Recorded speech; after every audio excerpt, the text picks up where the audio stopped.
Hi everyone, आज मैं share करने चाहूँगी माय ऑल टाइम फेवरेट कोबी आलू मटर रेसिपी।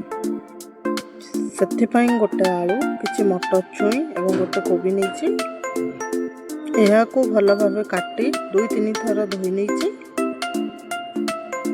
एवं कोबीर मझिरु एमती देखो यहपरी भाव कट लगे जहाद्वारा कोबी भल भाव सीझीज।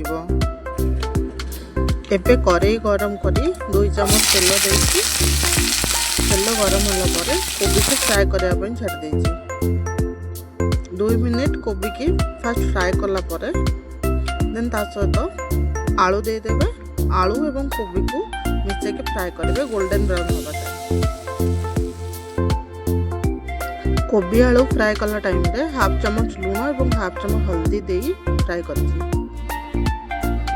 देखु एबे कोबी गोल्डन ब्राउन हो जाए। ए सब को भल भाव प्लेट रे काढ़ी नहीं।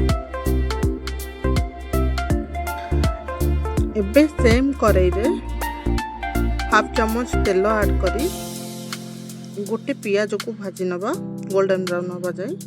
मसला प्रिपेयर करने लगे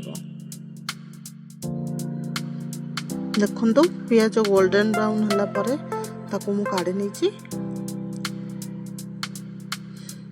एबे मसला प्रिपेयर करने रसुण नहीं 5-6टी, अदा नहीं 2टी कंचा लंका आ भाजी रखि पियाज आ गोटा धनिया किछि एवं जीरा किछि 5-6टी गोलमरीच टिके पानी देकी यार पेस्ट बनै नबा। एबे सेम करी गरम करी से 2 चम्मच सोरिष तेल ऐड करबा। तेल गरम होला परे से गोटा गरम मसला ऐड करबा। गरम मसला हल्का फ्राए होला परे से बास्ना आसला परे से रखिथिबा कटा पियाज को ऐड करी फ्राए करबा।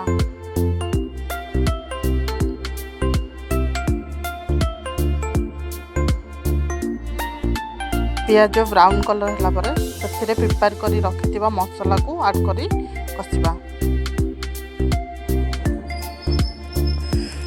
मसला रे एबे 1/2 चम्मच हल्दी, 1/2 चम्मच काश्मीर चिली, 1/2 चम्मच लूण एवं 1/2 चम्मच करी पाउडर ऐड करी मसला को कसिबा। मसला को मु घुरी घुरी कसिची जहाद्वारा मसला जल्दी प्रिपेयर हो जिवो। देन एथरे एबे टमाटो प्यूरी ऐड करची।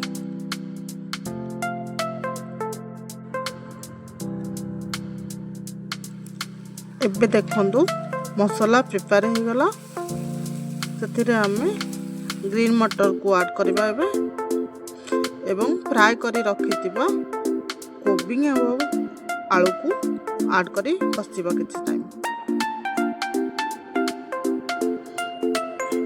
एबे देखंतु मसला एवं आलू मटर को भी भल भाव कषि गलानी। आलू भल भाव सीझी गलानी एवं कोबी भी भल भाव सीझी जाए।